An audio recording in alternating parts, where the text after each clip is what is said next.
నేను చెప్పబోయే విషయం వింటే కొంచెం షాకింగ్‌గా ఉంటుంది. మనం ప్రతిరోజు కొంచెం కొంచెం ప్లాస్టిక్ తినేస్తున్నాం.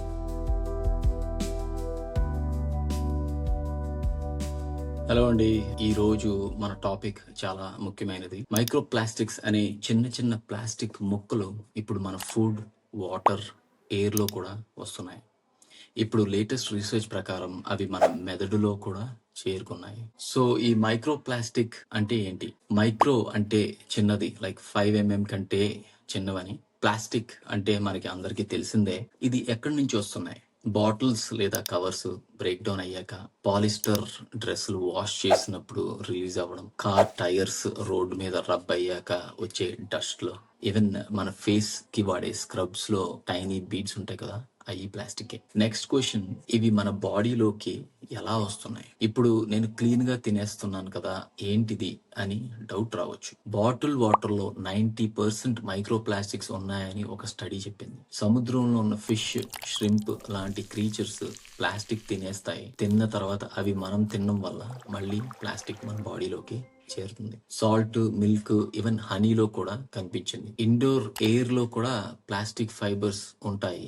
కర్టెన్లు, సోఫాలు, సింథటిక్ డ్రెస్సుల వల్ల. మరి బ్రెయిన్ లోకి ఎలా? ఇది మోస్ట్ సీరియస్ పార్ట్ అండి. మన బ్రెయిన్ ని ప్రొటెక్ట్ చేయడానికి ఒక పొరలాగా బ్లడ్ బ్రెయిన్ బ్యారియర్ అని ఉంటుంది.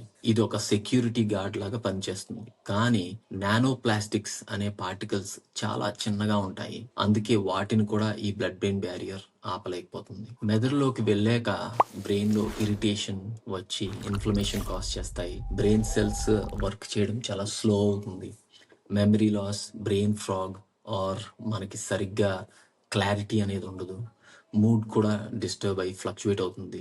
డిప్రెషన్, ఇరిటేషన్ కూడా రావచ్చు. పార్కిన్సన్స్ అండ్ ఆల్జైమర్స్ లాంటి న్యూరో డీజనరేటివ్ డిజార్డర్స్ కూడా మనకి వచ్చే రిస్క్ ఉంది. రీసెర్చ్ ఇంకా జరుగుతుంది, కానీ ఈ కనెక్షన్ ఉంది అని మాత్రం సైంటిస్ట్ క్లియర్ గా చెప్తున్నారు. 2023లో హ్యూమన్ బ్రెయిన్ శాంపిల్స్ లో మైక్రో ప్లాస్టిక్స్ కనిపించాయి. అంటే అది బ్రెయిన్ వరకు వెళ్తున్నాయి అని కన్ఫర్మ్ మాత్రం అయ్యింది. ఇంకా షాకింగ్ ఏంటంటే ప్లెసెంటా, మన శిశువుకి మదర్ కి ఉండే కనెక్షన్ లో కూడా ఈ మైక్రో ప్లాస్టిక్స్ కనిపిస్తున్నాయి. అంటే పిల్లలు పుట్టక ముందే ఎక్స్పోజర్ అనేది స్టార్ట్ అవుతుంది. ల్యాబ్ లో ర్యాట్స్ మీద చేసిన టెస్టుల్లో లెర్నింగ్ కెపాసిటీ తగ్గిందని, యాంగ్జైటీ లాగా బిహేవ్ చేశాయని, మెదడులో డోపమిన్, సెరటోనిన్ లెవెల్స్ డిస్టర్బ్ అవ్వడం చూశారు. ఇది ఎన్విరాన్మెంటల్ ప్రాబ్లమే కాదు, మన న్యూరలాజికల్ డేంజర్ కూడా.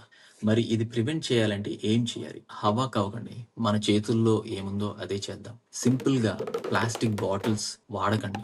Steel, copper, glass bottles use చేయండి. హాట్ ఫుడ్ ని ప్లాస్టిక్ డబ్బాలో పెట్టకండి. హీట్ వల్ల కెమికల్స్ లీచ్ అయ్యి అది మన ఫుడ్ లోకి చేరుతుంది. ప్యాకెట్ ఫుడ్స్ తగ్గించండి. ఇంట్లో చేసిన ఫుడ్స్ బెస్ట్. డ్రెస్సులు ఫ్రీక్వెంట్ గా మెషిన్ వాష్ చేయకండి, ఫైబర్స్ రిలీజ్ అవుతాయి. ఇంట్లో వెంటిలేషన్ మెయింటైన్ చేయండి. విండోస్ ఓపెన్ పెట్టి ఫ్రెష్ ఎయిర్ పీల్చుకోండి. వాటర్ ఫిల్టర్ వాడండి. Reverse osmosis, carbon filters are the best. ఇప్పుడు చూసాం కదా, మైక్రో ప్లాస్టిక్స్ మన బ్రెయిన్ దాకా చేరుకున్నాయి. ఈ ప్లాస్టిక్ పొల్యూషన్ సైలెంట్ గా మన హెల్త్ ని ఇంపాక్ట్ చేస్తుంది. మెదడు మనల్ని మొత్తం కంట్రోల్ చేసే ఆర్గన్. దానిని ప్రొటెక్ట్ చేయడం అనేది మన రెస్పాన్సిబిలిటీ. చిన్న చిన్న చేంజెస్ తో హెల్త్ ని బెటర్ చేయొచ్చు. ఇది నాలెడ్జ్ తో స్టార్ట్ అవుతుంది. థ్యాంక్స్ ఫర్ లిజనింగ్ అండి. ఇది మీ ఫ్రెండ్స్ కూడా షేర్ చేయండి. నెక్స్ట్ ఎపిసోడ్ లో ఇంకొక brain and nerve health topic ని డిస్కస్ చేసుకుంటూ కలుద్దాం. అంతవరకు సెలవు. Take care.